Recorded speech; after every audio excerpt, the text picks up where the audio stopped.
But I think that if we're very lucky, if we're supported, if we're privileged, that we can choose to not be defined by this bad thing that happened. I like to say I'm refined by it.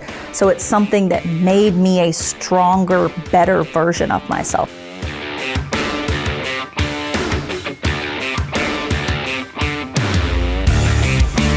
Welcome to Shooting Straight with Brad and David. I'm Brad Carlyon, your Navajo County Attorney. I'm David Klaus, your Navajo County Sheriff. And our guest this month is Kara Robinson Chamberlain. She was the keynote speaker at this year's Victim Rights Symposium. And you may have heard of Kara before. There's been movies and documentaries about what occurred to her back in South Carolina. You were a victim. Yeah. But listening to your speech today, there was two statements that caught my attention that I think are linked together. One, you were talking about who you were, and the other one was that when you met with these 6 other victims, you finally felt seen. Mm-hmm. But yet, in the years before that meeting with the others, you were telling your story. Right. You were being seen. What did it change that you really felt seen? I think it's the difference between feeling seen standing on a stage and feeling seen by someone who truly understands you. You can think of it like you can meet someone and maybe they become an acquaintance, and you could think of the difference between your relationship with that person versus someone that you're in a romantic relationship with, your significant other. That's the difference in between being seen, what I was doing before, being seen, telling my story, being on stage, and actually being seen by someone who understood me. It was a soul level difference. I think the key word that just caught my attention there was understood. Yeah. The commonality of something. Mm-hmm. Is that commonality, that being truly seen, do you think that's important for other victims? Absolutely. I think that we are seeing a lot more, I guess, media and coverage of people responding to trauma in different ways than we used to. So in 2002, when I was a victim, I didn't really have anything to look to that felt like what I experienced. And now we have people who are sharing on social media. 2002, social media wasn't a thing. So now we have an abundance of people sharing all of the different ways that they experience being a victim. And so for me, being able to see people that experienced their victim experience similar to me meant that, oh, maybe I'm not okay. And I think in order for us to begin to heal and to move out of a victim space into being a survivor, into thriving, into doing more than just coping, we have to heal, because we don't want to share from a place of a wound. We want to share from a place of a scar, right? And so in order to heal, we have to feel seen. In order to share, we have to be healed. And so I think that absolutely feeling seen, feeling understood is critical to healing and sharing. How can other victims get to that point of being seen? You were put in a position where they were there. Right. That doesn't happen to the vast majority of the victims. How would you suggest to them how they can start to feel seen? I think a lot of places have very good, very robust victims advocacy centers, and that's a great place to start because they will be able to give you resources for what might help you. But ultimately, I recognize that I was very lucky that I experienced something that helped me to feel understood. And that's why I do what I do. That's why I share publicly. And there are a lot of survivors who are sharing their experiences on social media. So maybe that's a scenario where someone can feel understood, is watching things like my documentary, watching my movie, watching other people sharing their stories. I think there's a lot of ways, and it doesn't have to be sitting down on a couch with other survivors. It might be virtually. One of the things our Navajo County Family Advocacy Center does is we offer counseling services, but also group counseling. I love that. Do you think that group counseling kind of gets them to being seen because there's others with them that understand where they're coming from? Absolutely. I think that's a great option. And I'm so glad that you guys have that option here because not everyone does. And a lot of the time what I have seen others experience and I've experienced myself is that I might not know that I'm feeling something until someone else puts it into words. And so when you're sitting in a scenario like a group counseling, like I had sitting on a couch with 6 other women who experienced similar things to me, is that they would name things and I'd go, yeah, me too. Yeah, that's what I experienced. And so sometimes that can be very helpful. So absolutely, I think that's a great resource. So looking at your story, I imagine rural South Carolina, right? Yeah, like rural, suburban, yeah. Similar to Navajo County, maybe a little more. Did you find limited resources in 2002, knowing what you know now versus what was available to law enforcement at that time? Has it come a long ways? I mean, have you seen change? I think that I was really lucky because Lexington County is where I lived and that's where I was taken from. And they probably had a little bit more limited resources, but the neighboring county, which is where I escaped from, was the one that investigated the case, and they actually had amazing resources at the time. I was assigned a victim's advocate who followed up with me, with my family, and when I decided I wanted to get therapy several years later, they were actually able to put in a special little retroactive piece of paperwork, that magic pen they got out to access those victims advocacy funds to get me therapy. So they actually were fantastic at the time and have only gotten better. Oh, that's encouraging to hear, because Yeah. I know that's one of the things we talk a lot about on this show is the updating or the lack of resources. But we've done, I think, great strides here thanks to the work that our victims clerks do. In the Criminal Justice Coordinating Council, where we got all the players together to try to fill those gaps. I was going to ask too about your experience, though. Appreciate you coming to Navajo County and sharing with all those in attendance about so much the recovery and the survivor part of that. I think there was a lot that people can gather, but you were 15 at the time, but you approached it like you were a detective. Then we learn later you get drawn to the profession.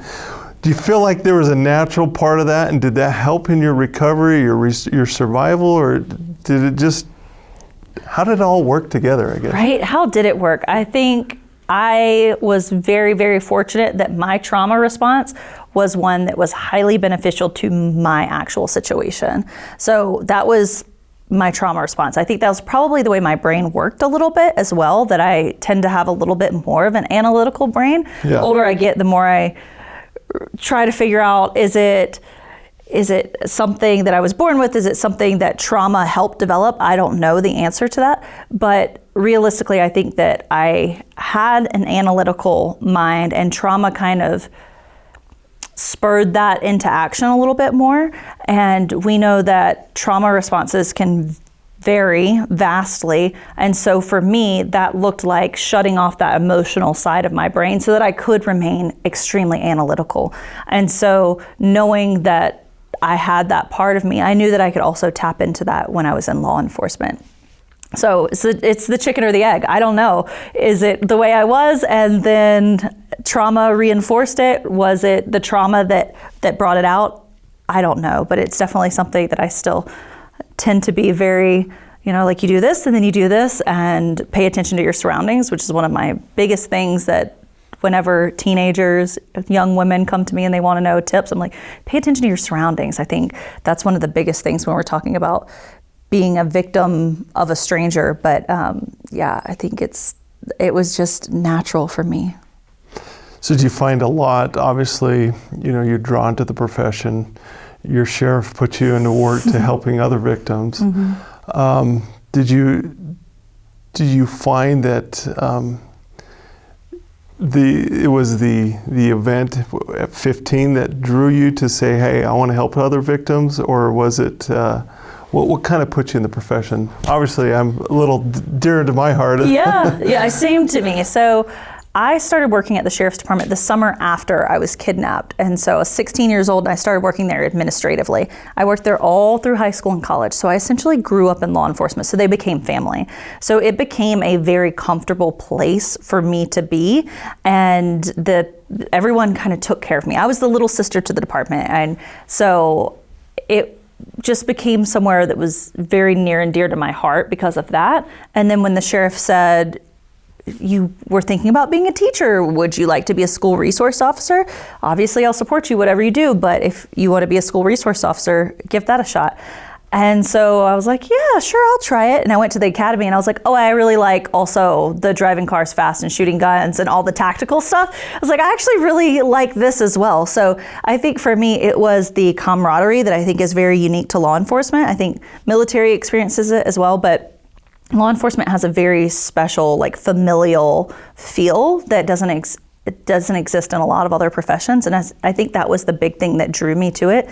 And then obviously down the road, I got to interact with people. It was never appropriate for me to share my story necessarily because it wasn't about me, but I did get to interact with people that had similar experiences. And so that was also very meaningful to me, that I was able to help other people kind of walk through it. More so when I worked in victims advocacy, because that's when you're really in the stuff with people and actually making a really big difference in people's lives, I think. I think law enforcement, when you're investigating, you don't have as much hands-on emotional impact with people as I did when I was in victim services. So it was a little bit of all of those pieces that put me in that space, and it was a great part of my life, and I miss it a lot of the times. I miss the family aspect especially. I want to kind of change where we're going. A lot of the people who watch the show with the numbers of 1 in 3 girls, mm-hmm. 1 in 6 boys, are going to have somebody they care of become a victim. Mm-hmm. Even as somebody in the system, if it would happen to one of my loved ones, besides anger, I really don't know how to help. Mm-hmm. What are your suggestions, having gone through this, of people who were able to help you, especially people who cared personally about you? I think that when you are working with someone specifically with sexual abuse, there are certain things that you can do to really help people move not past what happened, but move towards a more healed version of themselves. This applies, I think, to any crime against person, really. But you, first and foremost, want to make sure that you are grounded, make sure that you are able to respond not from a place of your own trauma, and make sure that you are not responding stressfully to the person. So that means that you might have to check that anger, right? It's very normal if someone that you love discloses that you're going to feel really angry, but you might have to check that in order to respond in a way that is best for them. And then you want to respond in a way that is supportive. You want to let them have the agency to make their own choices. You want to affirm them. You want to empower them. There's lots of little steps along the way that help people to move from victim to surviving, and then beyond that to thriving. And so realistically, I think choice is one of the biggest things, allowing people to have choice in the things that you do. What do you mean by choice? Is it choice whether to go to therapy, choice to disclose to law enforcement? What do you mean by choice? All of the above. Okay. So I actually had a conversation after one of my keynotes. It was a forensic nurse examiner. And she said, how do I approach when someone comes in to get a forensic exam after a sexual assault, and in the middle of the exam, they want to get up and leave, knowing that if they leave, there goes all of that evidence and they may not be able to prosecute later. She said, what do I do? And I said, honestly, you have to let them leave, because you are dealing with someone who had their ability to choose anything taken away from them. They didn't get to choose the most crucial thing, which is what happens to their body. They didn't get to choose that. And so when they're able to make little choices, am I going to prosecute? Who do I want to tell? What is prosecution going to look like? Do I get therapy? Do I have Kool-Aid right now, or do I have water? When they're able to make these tiny little choices, it gives them the confidence that they can make the right choices for themselves, and that they can recover, that they can get back to, not back to, but they can become a stronger version of themselves. Do you ever deal with it, or is it just you move forward from it? I think a lot of people want to move on, they want closure, and I think it's just like anything that happens in our lives. It's something that makes us who we are. I like to tell people, I'm not defined by this thing that happened. That was something that my captor told me. He said, it's your choice whether you go to law enforcement and not, and whether you're always known as the girl that was raped. And that kind of stuck with me because I was like, I don't want to be that. I'm so much more than that. And that's why when I tell my story, I want to talk about the other girls that were victims of my captor in a way that you remember that they were a full-fledged person. So there's lots of things that make us who we are, right? Our eye color, our interests, our how tall we are, but there's also these things that have happened. So ultimately, it's about integrating the difficult things that happen in a way that we can take it forward and it doesn't injure us consistently, right? We want it to be part of us, but it's not painful to touch. So that's about integrating those triggers. That's about therapy. That's about just kind of finding the things that help us to feel like the best version of ourselves. So do you get over it? No. Do you get past it? Not really. You just learn to accept it as part of what makes you the person that you are right now. Another choice. Another choice. So the bottom line is there's hope that you can still be whoever you want to be. Absolutely. I think we often hear like everything happens for a reason, which I think is just the most garbage cliched thing. But I think that if we're very lucky, if we're supported, if we're privileged, that we can choose to not be defined by this bad thing that happened. I like to say I'm refined by it. So it's something that made me a stronger, better version of myself. So I think that's easy for me to say, but in reality, it's tons of tiny little choices of what we do that moves us into this refined version of ourselves. When I go out and talk about the Family Advocacy Center, almost every time, typically a woman will come up and say, I was abused as a child and I've never told anybody. Yeah. How do you give them hope? They've survived, but they haven't dealt with it. Right. I think that it is acknowledging that they have already done probably the most difficult thing, that they've just told you, who is a stranger, about that difficult thing that happened. That's the hardest thing. The hardest thing is the first time saying, someone took advantage of me, and now I have to deal with it. I think acknowledging you've already done something so hard. You've already gotten through this terrible thing that happened, and now you've shared it with someone.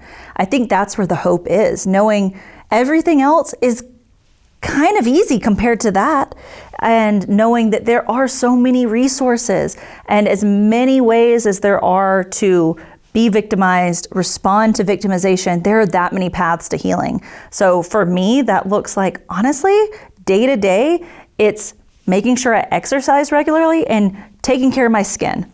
Like those things seem so insignificant. And when people, I make jokes out of it whenever I get compliments about, oh, your skin's so beautiful. I'm like, it's my trauma, because that's what it is for me. But other people might find that being in nature or meditating are helpful, or hugging their children or reading or journaling. Like there's so many ways. And I think that's why it's important to tell these stories, and that's where the hope lies, and that's why it's important to have victim services and have a variety of options for people, because everything's not going to be right for everybody. It's Goldilocks. Everybody's going to have a different perfect fit. Unfortunately, we've run out of time, but I want to thank you not only for sharing your story, but more importantly, sharing with those who care about people like you that have been victimized, how we can best respond. And I want to thank all of you for joining us on this month's Shooting Straight with Brad and David.